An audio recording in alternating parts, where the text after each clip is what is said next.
नमस्कार दोस्तों, साधना शिक्षा एजुकेशन प्लेटफॉर्म पर आप लोगों का स्वागत है। फ्रेंड्स, आज अपन डिस्कस करेंगे वाइगोत्स्की का सामाजिक विकास का सिद्धांत। फ्रेंड्स, वाइगोत्स्की के सामाजिक विकास सिद्धांत से हर सीटेट एग्जाम में प्रश्न पूछे जाते हैं और हर टीचर भर्ती के जो भी पेपर होते हैं उसमें वाइगोत्स्की के वाले टॉपिक से प्रश्न हर हाल में पूछे जाते हैं। तो फ्रेंड्स, वाइगोत्स्की के सामाजिक विकास सिद्धांत को समझने के लिए आप वीडियो को पूरा अंत तक देखें। और फ्रेंड्स, जो सीटेट एग्जाम में या किसी भी टेट एग्जाम में जो जहाँ से प्रश्न हर हाल में पूछे जाते हैं वो वाले टॉपिक मैंने कंप्लीट कर रखे, जैसे कि प्याजे, कोलवर्ग है ना, इस तरह के टॉपिक मैंने कंप्लीटली डिस्कस कर रखे। तो आप साधना शिक्षा यूट्यूब चैनल को सब्सक्राइब करें। और आपको अगर पीडीएफ नोट्स चाहिए तो आप हमारे टेलीग्राम चैनल को ज्वाइन कर सकते हैं, डिस्क्रिप्शन में उसका लिंक दे दूँगा। तो फ्रेंड्स, सीटेट का एग्ज़ाम अभी 2-3 दिन बाद 16 दिसंबर से शुरू हो जा रहे हैं, तो उस दृष्टि से मैं महत्वपूर्ण टॉपिक को कोई डिस्कस कर रहा हूँ। तो फ्रेंड्स, शुरू करते हैं आज का टॉपिक, वाइगोत्स्की का सामाजिक विकास का सिद्धांत। ठीक है, देखो, सामाजिक निर्माणवाद या रचनावाद का सिद्धांत सोशल कंस्ट्रक्शन थ्योरी 1978 के जनक लेव सिमोनोविच वाइगोत्स्की है। देखो क्या है सामाजिक निर्माणवाद या रचनावाद का सिद्धांत। इनको ना सामाजिक विकास सिद्धांत को सामाजिक निर्माणवाद या रचनावाद का सिद्धांत भी कहते हैं। एक ये प्रश्न हुआ, इन्होंने कब किया था इसका? 1978 में किया था। और इसके जनक लेव सिमोनोविच वाइगोत्स्की है। ठीक है, यानी सामाजिक निर्माणवाद के जनक कौन है? लेव सिमोनोविच वाइगोत्स्की है। देखो, हालांकि ये प्रश्न नहीं पूछा जाता कि वाइगोत्स्की का पूरा नाम क्या है, लेकिन अगर इनकेस पूछ लिया जाता है तो लेव सिमोनोविच वाइगोत्स्की इनका पूरा नाम है। अब देखो, क्या डिफरेंट मेंटेन करने के लिए बहुत सारे क्वेश्चन पूछे जाते हैं। तो यहाँ वाइगोत्स्की की थ्योरी और पियाजे की थ्योरी काफ़ी मैच करती है, तो इसे कन्फ्यूजन हो जाता है। तो ये स्पष्ट करते हैं, पियाजे का सिद्धांत जिसमें संज्ञानात्मक का महत्वपूर्ण मानते हैं। जो पियाजे का सिद्धांत होता है तो उन्होंने क्या संज्ञानात्मकता का सिद्धांत दिया, और जबकि वाइगोत्स्की ने सामाजिक विकास का सिद्धांत दिया। ठीक है, और इनके विपरीत वाइगोत्स्की के सिद्धांत के अनुसार अधिगम व विकास सांस्कृतिक और सामाजिक वातावरण की मध्यस्थता के चाल चलते हैं। पियाजे ने संज्ञान के आधार पर दिया था, जबकि वाइगोत्स्की कहते हैं कि अधिगम विकास सांस्कृतिक और सामाजिक वातावरण की मध्यस्थता के साथ चलते हैं। इसे सामाजिक अधिगम सिद्धांत की वाइगोत्स्की के सामाजिक विकास सिद्धांत यानी सोशल डेवलपमेंट थ्योरी के नाम से भी जाना जाता है। ठीक है फ्रेंड्स, वाइगोत्स्की को 1974 में एमपी यानी अमेरिकन साइकोलॉजिकल एसोसिएशन का अध्यक्ष चुना गया था, और 1980 में उन्हें विशिष्ट वैज्ञानिका का योगदान एमपीए पुरस्कार दिया गया था। वाइगोत्स्की का सामाजिक विज्ञान सिद्धांत क्या कहते हैं, एक एक टॉपिक को आराम से समझते हुए चलेंगे। ठीक है, वाइगोत्स्की कहाँ के रहने वाले थे? वाइगोत्स्की रूसी मनोवैज्ञानिक थे, रूस के रहने वाले थे। ठीक है फ्रेंड्स, लेव सिमोनोविच वाइगोत्स्की ने संज्ञानात्मक विकास में सामाजिक अंत्यक्रिया पर अधिक बल दिया और कहा कि समुदाय को सीखने में बहुत महत्व है। सामाजिक अधिगम सोशल लर्निंग की प्रक्रिया विकास के पहले ही आरंभ हो जाती है। देखो फ्रेंड्स, क्या कहा है इन्होंने। देखो, पहला प्रश्न तो ये कंप्लीट हो गया कि वाइगोत्स्की कहाँ के, तो रूसी मनोवैज्ञानिक है। ठीक है, रूसी मनोवैज्ञानिक है, और उन्होंने संज्ञानात्मक विकास में सामाजिक अंत्यक्रिया पर अधिक बल दिया। इन्होंने, देखो, पियाजे ने संज्ञानात्मक विकास पे बल दिया था, इन्होंने सामाजिक और सांस्कृतिक अंत्यक्रिया पर बल दिया। और उन्होंने मतलब क्या कहा, सामाजिक अधिगम सोशल लर्निंग की प्रक्रिया में विकास के पहले से ही आरंभ हो जाती है, यानी कि सामाजिक अधिगम है ना, वो विकास से पहले से ही शुरू हो जाता है। ठीक है, नेक्स्ट बात करें, व्यक्तिगत विकास को भी सामाजिक विकास के बिना नहीं समझा जा सकता है। यदि व्यक्ति का पर्सनली विकास हो गया और उसका अगर सामाजिक विकास नहीं हुआ तो उसको एक रियल विकास नहीं माना जा सकता, यानी कि सामाजिक विकास होना जरूरी है वाइगोत्स्की के अनुसार। व्यक्ति की उच्च मानसिक प्रक्रिया हायर मेंटल प्रोसेस की उत्पत्ति भी सामाजिक प्रक्रिया से ही होती है। ठीक है, जो व्यक्ति के अंदर माइंड में जो भी थॉट्स आते हैं, जो भी उनकी प्रक्रिया, मानसिक प्रक्रिया रहती है, वो भी सामाजिक प्रक्रिया से ही उत्पन्न होती है। यानी सामाजिक अनोन क्रिया का ही सामाजिक विकास वाइगोत्स्की का सिद्धांत कहते हैं। ठीक है, वाइगोत्स्की ने 1896 से 1934 के सिद्धांत तथा मतलब अंतर्गत के थे सिद्धांत तथा संभावित विकास से जोन ऑफ प्रॉक्सिमल डेवलप के सिद्धांत दिए हैं। उन्होंने जो एक इनका ZPD सिद्धांत है, जिसको जोन ऑफ प्रॉक्सिमल डेवलपमेंट के नाम से जाना जाता है, जिसको समीपस्थ निकट सिद्धांत भी कहा जाता है, तो ये इन्होंने कब दिया था? 1896 से 1934 के बीच में। ठीक है,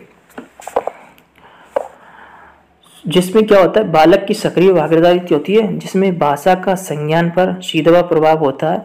अधिगम और विकास अंतर संबंधित प्रक्रियाएं हैं जो छात्र के जीवन के पहले दिन से ही प्रारंभ हो जाती है। ठीक है फ्रेंड्स, तो अधिगम प्रक्रिया क्या है? अधिगम और विकास अंतर संबंधित प्रक्रिया। जो अधिगम है, जो सीखने की जो प्रक्रिया है, और जो डेवलपमेंट है, वो है ना छात्र के जीवन के पहले दिन से ही शुरू हो जाती है। राइट, कि अलग अलग विकास स्तर पर अधिगम की व्यवस्था समरूप तो हो सकती है, किंतु एक रूप नहीं हो सकती, क्योंकि सभी बच्चों का सामाजिक अनुभव अलग अलग होता है। ठीक हो, यहाँ फ्रेंड्स ये बात है समझने वाली। विभिन्न बालक हैं, उनका विकास अलग अलग विकास स्तर की अधिगम व्यवस्था होने के बाद भी समरूप हो सकती है, किंतु एक रूप नहीं हो सकती है। उनका विकास का अलग अलग रूप हो सकता है, लेकिन एक रूप नहीं हो सकता, क्योंकि बच्चों का सामाजिक अनुभव सबका अलग अलग होता है। यानी वाइगोत्स्की के अनुसार जो विकास होता है, उसमें समाज का बहुत बड़ा योगदान रहता है। ठीक है, समाज और संस्कृति का बहुत बड़ा योगदान रहता है। जो बालक जिस ही समाज और संस्कृति में पलेगा, उसका विकास उसी के अकॉर्डिंग होगा। राइट, समझ में आ गया हुआ? उनके अनुसार अधिगम विकास को प्रेरित करता है, और उन्होंने मानव के सांस्कृतिक तथा जैव सामाजिक विकास का सिद्धांत भी दिया। और उन्होंने कौन सा भी सिद्धांत दिया? उन्होंने ना मानव के सांस्कृतिक तथा जैव सामाजिक विकास का सिद्धांत भी दिया। इसे सांस्कृतिक और ऐतिहासिक सिद्धांत के नाम से जाना जाता है। इसे सांस्कृतिक और ऐतिहासिक सिद्धांत के नाम से भी जाना जाता है। इस सिद्धांत के अनुसार सामाजिक अंत्यक्रिया ही बालक की सोच व व्यवहार में निरंतर बदलाव लाता है, जो एक संस्कृति से दूसरे से में भिन्न हो सकता है। ठीक है फ्रेंड्स, नेक्स्ट बात करते हैं। उनके अनुसार किसी बालक का संज्ञानात्मक विकास उन अन्य व्यक्तियों से अंतर संबंध पर निर्भर करता है। यानी वाइगोत्स्की के अनुसार किसी बालक का संज्ञानात्मक विकास अन्य व्यक्तियों के संबंधों पर निर्भर करता है। अगर सकारात्मक संबंध है तो सकारात्मक प्रभाव करेगा, नेगेटिव संबंध है तो नेगेटिव प्रभाव करेगा। तो ठीक है, समाज के साथ अंतर संबंधों के बहुत मतलब बड़ा एक इफेक्ट पड़ता है। ठीक है, वाइगोत्स्की ने अपने सिद्धांत में संज्ञान और सामाजिक वातावरण का सम्मिश्रण किया। ठीक है, वाइगोत्स्की ने उनके जो सामाजिक का सिद्धांत है, उसमें उन्होंने संज्ञान और सामाजिक वातावरण को बहुत ज़्यादा सम्मिश्रण किया। ठीक है, अब आपके माइंड में ये आ रहा होगा कि संज्ञान क्या है? संज्ञान क्या है? व्हाट इज संज्ञान? संज्ञान क्या है?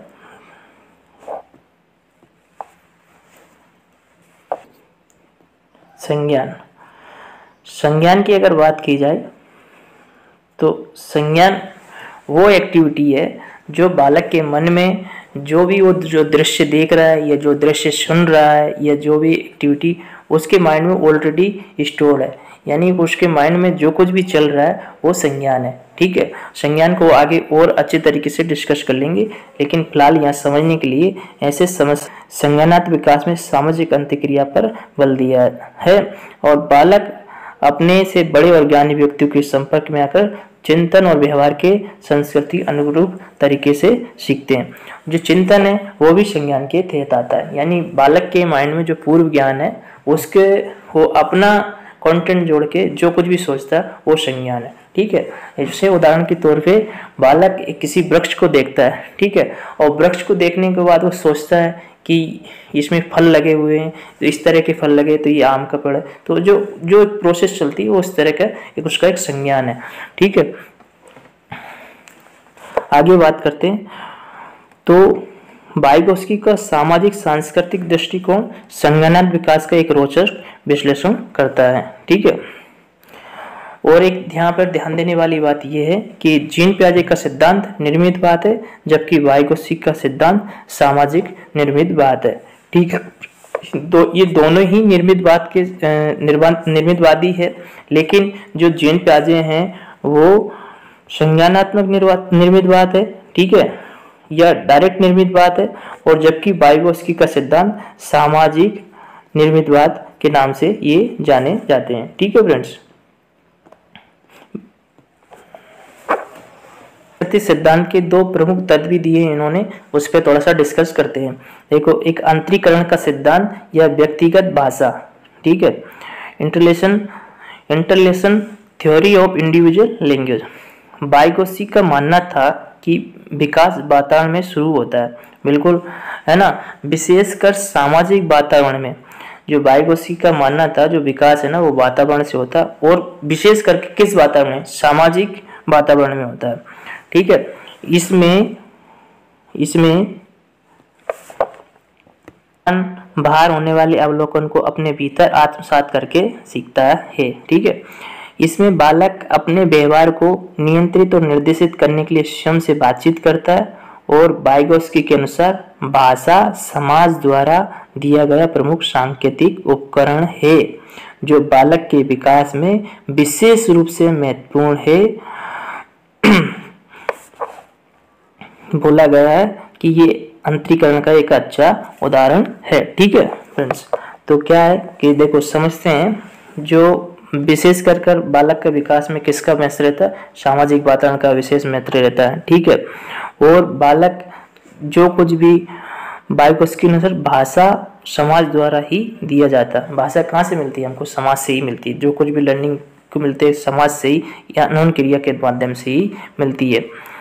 तो वाइगोत्स्की के अनुसार सामाजिक विकास में समाज का बहुत बड़ा रोल रहता है। ठीक है, आगे बात करते हैं। उदाहरण के तौर पर छोटे बच्चे कक्षा में अपने शिक्षक की तरह कुर्सी पर बैठकर अन्य बच्चों को चुपचाप बैठकर पढ़ने को और आपस में बात न करने का निर्देश देने का अभिनय करते हैं। देखो, आपने देखा होगा फ्रेंड्स, जब आप लोग भी पढ़ाई कर रहे होंगे या हम लोग भी जब पढ़ाई कर रहे थे, तो जो छोटे बच्चे होते हैं वो क्या करते हैं कि टीचर की तरह कुर्सी पे बैठकर, जैसे टीचर जो इंस्ट्रक्शन जो निर्देश देते हैं क्लासरूम में, वो भी उस तरह का देखते हैं। तो वो कहाँ से सीख रहे हैं, समाज से सीख रहे हैं। ठीक है,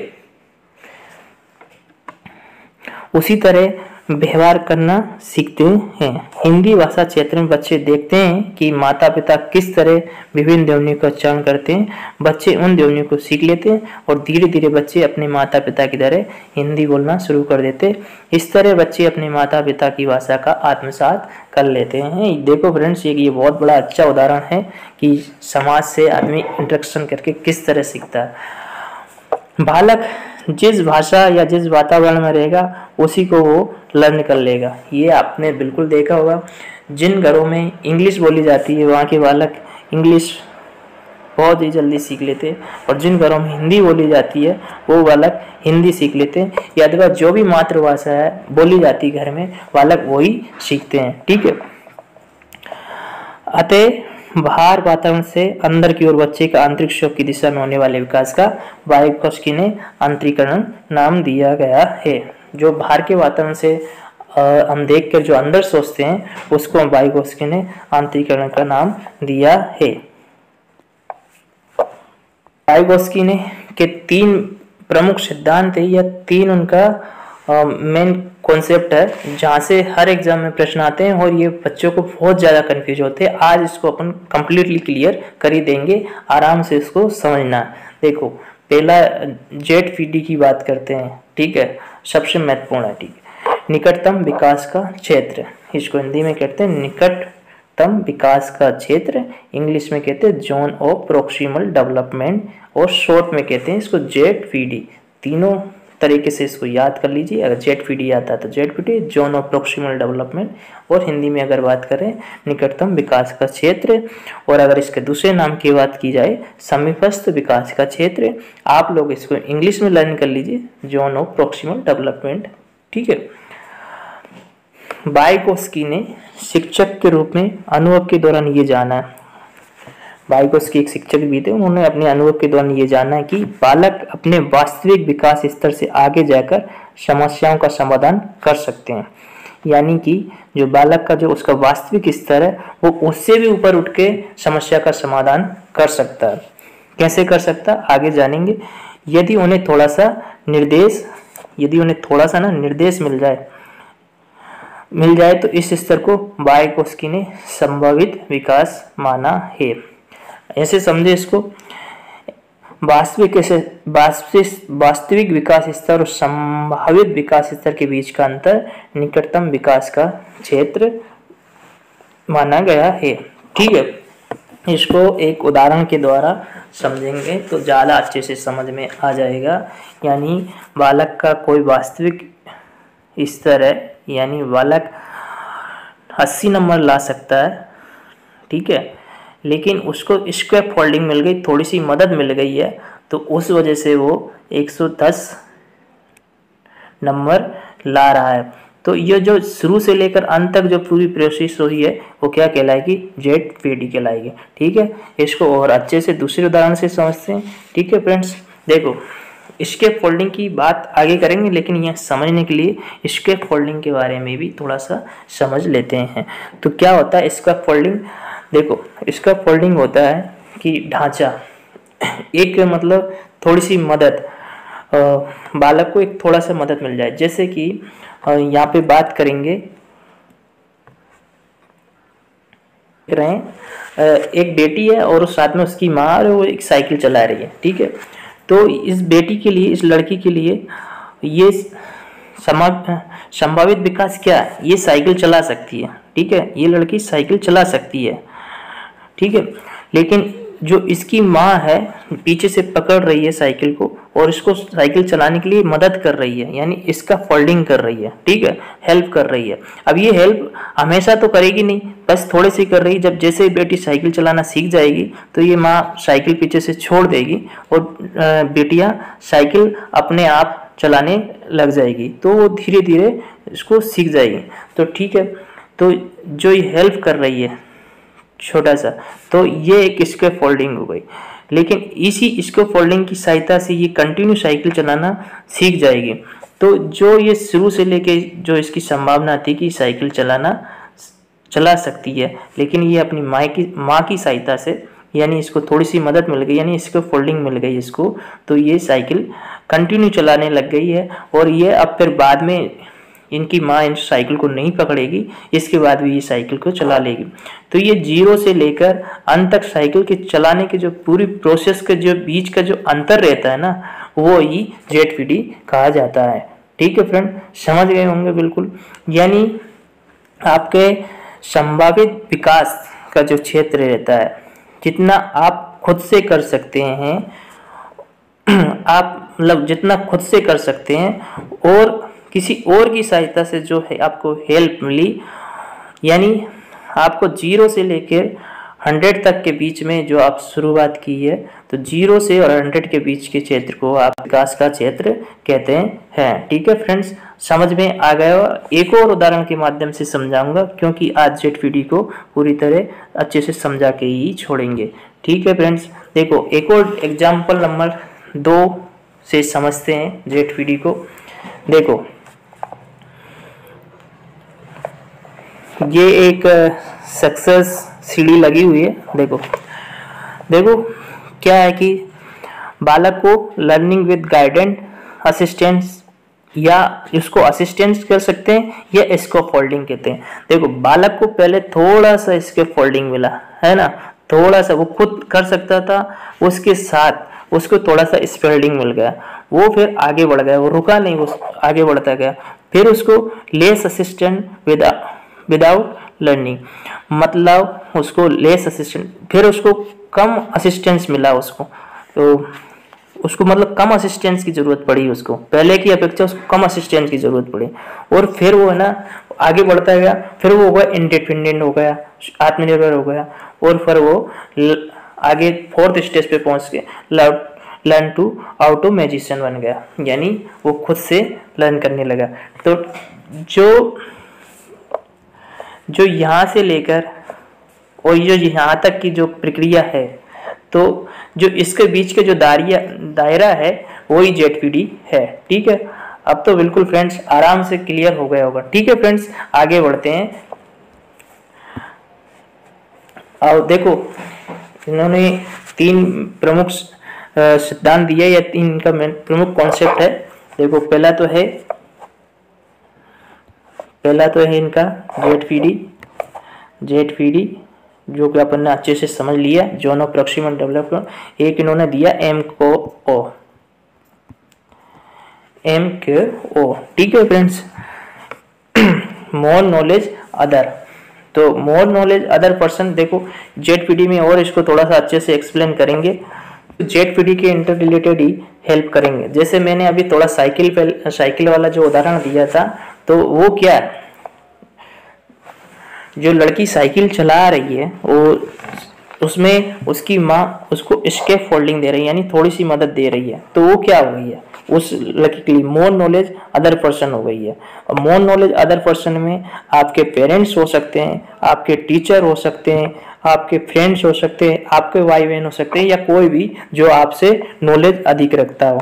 ठीक है, यानी कि जो मोर नॉलेज अदर पर्सन है वो आपको इसको फोल्डिंग देता है, उसी इसको फोल्डिंग से आप डेवलप करते करते ZPD तक पहुंच जाते हैं।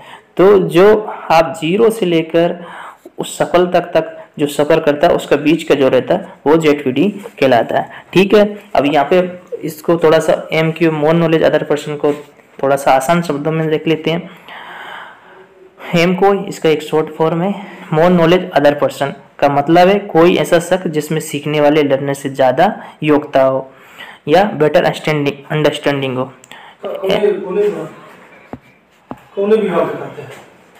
या टीचर, कोच या ट्रेनर समझ लिया जाता है, पर कोई भी हो सकता है, वो समूह का सदस्य भी हो या कोई छोटा व्यक्ति भी हो सकता है या कंप्यूटर होता है, कहीं से भी हमको मोर नॉलेज अदर पर्सन मिल रहा है तो वो उसी के अंतर्गत आएगा। ओके फ्रेंड्स, आपको एम को भी समझ आ गया होगा। अब अपन बात करते हैं इसको फोल्डिंग की।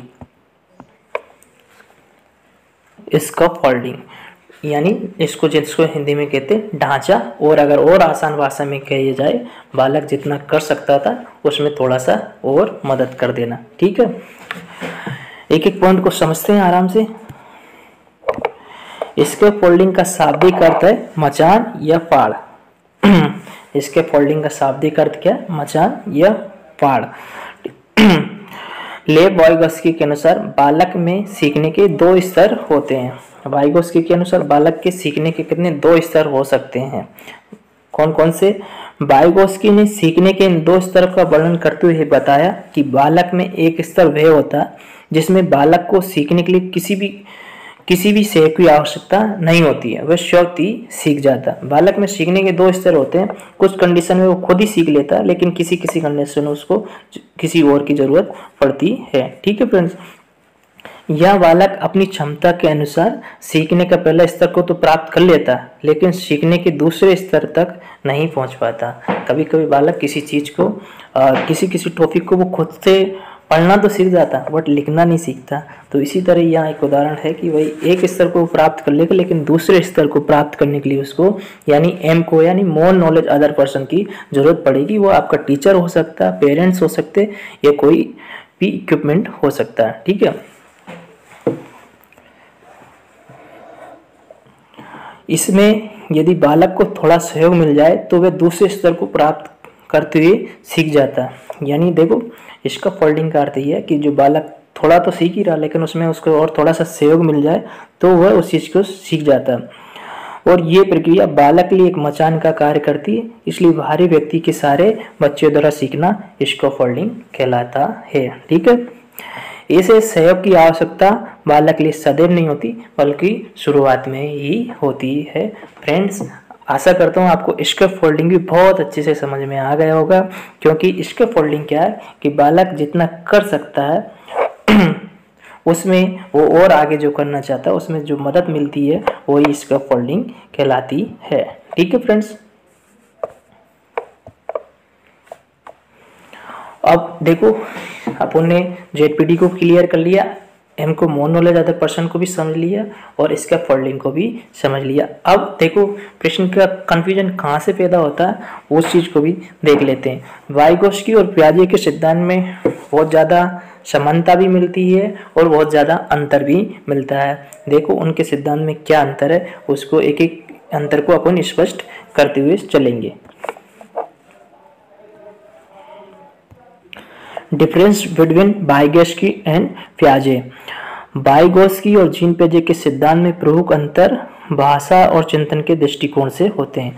वाइगोत्स्की और पियाजे के जो सिद्धांत उनमें महत्वपूर्ण अंतर भाषा और चिंतन के आधार पर होते हैं। ठीक है, वाइगोत्स्की के अनुसार बालक में विचार पहले तथा भाषा बाद में आती है और जबकि पियाजे के अनुसार बालक में पहले भाषा आती है और विचार बाद में।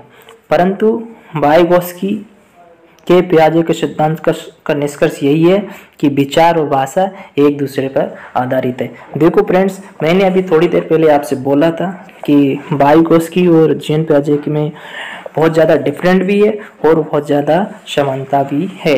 फिर से मैं पढ़ता हूँ यानी फिर से मैं समझाता हूँ तो ज़्यादा स्पष्ट होगा।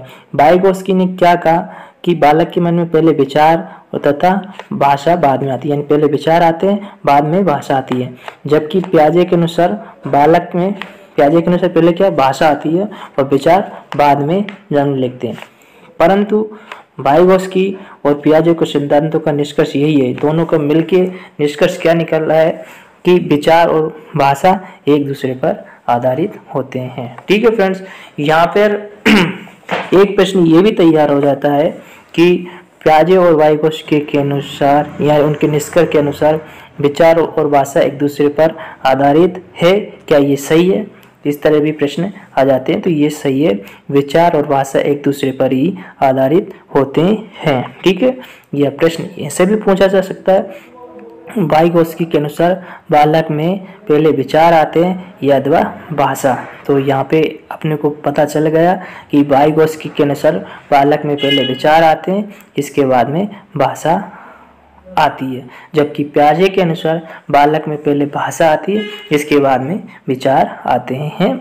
और दोनों का अगर निष्कर्ष निकाला जाए दोनों की थ्योरी का, तो कि विचार और भाषा एक दूसरे पर ही आधारित होते हैं। ये बात अपन जानते ही हैं कि माइंड में जो भी विचार आएंगे वो किसी न किसी भाषा के रूप में आएंगे। ठीक है, अंडरस्टैंड, पहला पॉइंट अंडरस्टैंड। वाइगोत्स्की बच्चों को सीखने में सामाजिक कारक है, यानी सोशल फैक्टर है। वाइगोत्स्की के अनुसार बच्चों में सीखने की जो प्रक्रिया और सोशल फैक्टर की महत्वपूर्ण भूमिका पर बल देते हैं। जबकि पियाजे क्या कहते हैं, पियाजे बालक के विकास का आधार आयु को मानते हैं, वाइगोत्स्की समाज को मानते हैं। जो पियाजे है ना, बालक का विकास उसकी आयु को मानते हैं, जबकि वाइगोत्स्की क्या मानते हैं, समाज को मानते हैं। यानी बालक चाहे कितने ही वर्ष का, अगर उसको कम आयु में भी अगर अच्छे समाज का संगति मिल गई है तो उसका विकास अच्छा होगा। ठीक है, जबकि पियाजे वहाँ एक उम्र के हिसाब से उन्होंने स्टेप बांट रखी है, जो कि उनकी 4 स्टेप है, वो काफ़ी फेमस भी है पियाजे की। ठीक है, अगर वो पियाजे वाला आपने वीडियो नहीं देखा होगा तो साधना शिक्षा के डिस्क्रिप्शन में वो वीडियो का लिंक दे रखा है, आप उस पर वहाँ पर जाके देख सकते हैं। राइट फ्रेंड्स, आगे बढ़ते हैं। वाइगोत्स्की के अनुसार जैविक कारक मानव विकास में बहुत ही कम भूमिका निभाते हैं। वाइगोत्स्की के अनुसार मानव विकास में जो भी जैविक कारक रहते हैं ना, वो भूमिका कम निभाते हैं, जबकि सामाजिक कारक बहुत ज़्यादा भूमिका निभाते हैं, सामाजिक संगठन विकास में महत्वपूर्ण भूमिका निभाते हैं। यानी वाइगोत्स्की ने सामाजिक विकास को, सामाजिक संबंधों को बहुत महत्वपूर्ण महत्व दिया, जबकि जैविक कारक को भी इतना महत्व नहीं दिया। ठीक है, इसके विपरीत पियाजे का सिद्धांत जैविक तथा विकासात्मक जो भी एक्टिविटी है उनको अधिगम में भूमिका निभाते हैं, ऐसा पियाजे ने कहा। ठीक है। वाइगोत्स्की के सिद्धांत के अनुसार अधिगम और विकास सांस्कृतिक व सामाजिक वातावरण की मध्यस्थता का संबंध है। ठीक है। वाइगोत्स्की के अनुसार जो अधिगम है ना, विकास सांस्कृतिक और सामाजिकता की ही देन है। ठीक है। वाइगोत्स्की के अनुसार अधिगम जो लर्निंग है, सर्वप्रथम बालक तथा वयस्क जिसमें से जो अधिक ज्ञानवान होगा के बीच होता है। दूसरे के अंतक्रिया तथा शैव द्वारा जानने की क्रिया गुणात्मक रूप से श्रेष्ठ होती है। वाइगोत्स्की ने क्या कहा? सर्वप्रथम बालक तथा वयस्क जिसमें जो अधिक ज्ञानवान होगा उन दोनों के बीच में अंतक्रिया होगी और उसमें ज्ञान का गुणात्मक रूप से प्रयोग होगा। ठीक है। अतः वे इस बात पर भी जोर देते हैं, यानी वाइगोत्स्की इस बात पे भी जोर देते हैं कि संज्ञानात्मक विकास की प्रकृति सामाजिक है, ना कि संज्ञानात्मक, जैसा जीन पियाजे का मानना है। जो जीन पियाजे के विकास क्या संज्ञानात्मक है, जबकि इन्हों का क्या सामाजिक विकास है। इस प्रकार पियाजे का सिद्धांत निर्मितवाद है।